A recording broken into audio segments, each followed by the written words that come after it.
បាទសូមគោរពជំរាបសួរបងប្អូននៅក្នុង YouTube ផងដែរបងប្អូនបាទចឹងមួយរយៈនេះគឺបងប្អូនសុខសប្បាយជាទេបាទថ្ងៃនេះគឺជួបជាមួយខ្ញុំឋានខ្ញុំនឹងចែករំលែកមួយទៀតហើយគឺថ្ងៃមុននោះគឺភ្ញៀវគាត់ឲ្យខ្ញុំទៅឆែកភ្លើងរបស់គាត់បាទអញ្ចឹងទី1គឺខ្ញុំទៅឆែកគាត់ខ្ញុំក៏ឆែកម្ដងមួយខ្ញុំឆែកទៅលើខ្សែភ្លើងបាទយើងទៅឆែកលើខ្សែភ្លើងគឺគាត់ឆ្ងល់គាត់សួរខ្ញុំថាហេតុអ្វីពេលដែលបើកទៅវាបែកផ្កាភ្លើងឬឆេតនៅក្នុងប្រអប់ភ្លើងបាទហើយក៏ខ្ញុំបើប្រសពរបស់ខ្ញុំគិតថាវារលុងខ្សែបាទអញ្ចឹងហើយក៏ខ្ញុំឆែកខ្សែទាញខ្សែម្ដង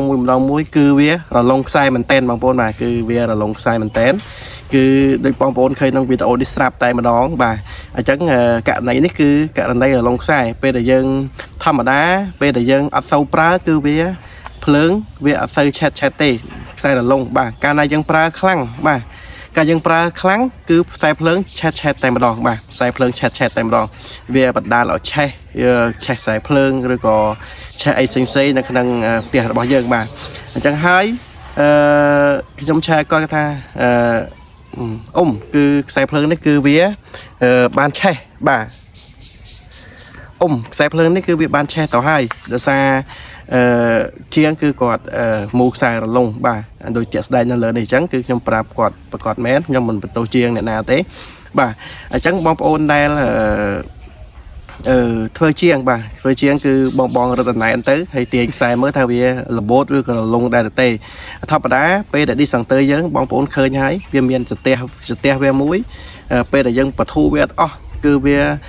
យើងដាក់ខ្សែភ្លើងទៅវាកលខាងក្រោយវាអត់ចូលទៅអាកលៈខាងក្នុងទេខ្សែចូលហ្នឹងបងប្អូនវាមានដែកកលៈរបស់វាមួយដើម្បីវារឹតបាទកាលអញ្ចឹងយើងបធូរវាអស់សិនហើយយើងយកខ្សែភ្លើងអញ្ចឹងខ្ញុំចែករំលែកបងជាងឬក៏នៅបងធ្វើផ្ទះឲ្យគេបងប្អូនអាចទាញខ្សែតាមខ្ញុំទៅគឺវាអត់មានបញ្ហាទេបាទមួយទៀតគឺមួយករណីទៀតគឺខ្ញុំទៅផ្ទះភ្ញៀវដែរដូចក្នុងវីដេអូនេះអញ្ចឹងគឺ disconnector គាត់បើកយូរណាស់បើកប្រហែលជា5នាទីលោត5នាទីលោតហើយខ្ញុំក៏ឆែកទៅលើខ្សែដូចគ្នាបាទឆែកទៅលើខ្សែដូចគ្នាខ្ញុំក៏ឆែកអត់ឃើញទេគឺវាមិនលោតនៅក្នុងbreaker អញ្ចឹងគឺអត់លោតក្នុងផ្ទះទេគឺលោតនៅបកោតបោះRDC តែម្ដងបាទខ្ញុំឆែកទៀតតាមដានដោះមួយហើយខ្ញុំគិតថាវាលើសបន្ទុកបាទហើយខ្ញុំទៅឆែកនៅបកោភ្លើងដែរបាទទៅមកជាស្រ័យនេះគឺបកោភ្លើង RDC ទេដោយសារគាត់មានកម្រោបខ្ញុំឃើញវាឡើងស្នឹមឡើងអីចឹងទៅក៏ខ្ញុំសន្និដ្ឋានថាភ្លើងវាអត់គ្រប់បាទភ្លើងវាអត់គ្រប់កាលណាប្រើគឺវាលោតដូចគ្នាបាទវាលើសបន្ទុកបាទភ្លើងវាអត់គ្រប់គ្រាន់ប្រើប្រាស់ចឹងណាប៉ុន្តែមិនមែនទេបងប្អូនគឺខ្ញុំយកអូម៉ែត្រអីវ៉ោះគឺភ្លើងវាមកពេញគ្រប់តែម្ដងខ្ញុំឆែកត្រឡប់ខ្សែគៀបខ្សែយើងស្ទាបខ្សែត្រឡប់បែងចែកបន្ទុកប្រើប្រាស់របស់វាហ្នឹងបែងចែកក៏នៅវាទៅនៅតែលោទៀតបាទវានៅតែលោទៀតបាទជាក់ស្ដែងគឺវាមកពីបញ្ហាឌុយបាទបញ្ហាឌុយខ្សែ power supply របស់កាមេរ៉ានេះគឺវាមានបញ្ហាបាទវាមានបញ្ហាតែម្ដងដោយសារអីដោយសារវាសបូតខ្សែមួយជាងបងប្អូនបាទដោយសារវាឆ្មាល់ពេកខ្សែវាទូចពេកអញ្ចឹងហើយ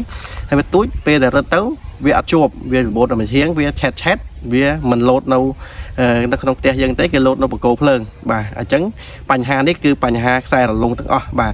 អញ្ចឹងបងដែលឆែកភ្លើងអញ្ចឹងពេលដែលខ្ញុំទៅឆែកគឺខ្ញុំបញ្ហានេះគឺបញ្ហាខ្ញុំដាច់បាយដែរបងប្អូនបាទយើងឆែកម្ដងមួយដកដុយម្ដងមួយតេះម្ដងមួយគៀបខ្សែគៀបអំពាវាស់បន្ទុកប្រើប្រាស់គៀបវាលើសអត់អីអត់អញ្ចឹងណាអញ្ចឹងបងប្អូនប្រុងប្រយ័ត្នមែនតែនសម្រាប់ខែក្តៅចេះវាភ្លើងវាប្រើវាតឹងតិចហើយបាទសម្រាប់អញ្ចឹងសម្រាប់យើងធ្វើផ្ទះធ្វើអីធ្វើជាងភ្លើងយើងប្រើមុខកាត់ខ្សែត្រឹមត្រូវយើងប្រើប្រាស់ប្រើប្រមាណអំពីប្រើមុខកាត់ខ្សែប្រមាណហើយពេលដែលយើងចាប់ចូលឬក៏តឡើងចូលប្រអប់ទូភ្លើងហ្នឹង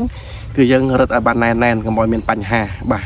អញ្ចឹងវីដេអូខ្ញុំគឺអត់វែងទេមានតែត្រឹម5នាទីហ្នឹងបាទអញ្ចឹង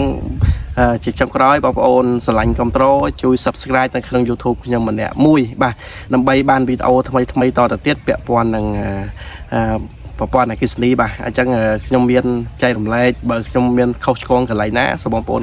កាន់តែភ័យទោសបាទអញ្ចឹងបងដែលគាត់ធ្លាប់មានបទពិសោធន៍ច្រើនជាងខ្ញុំទៀតគឺបងអាច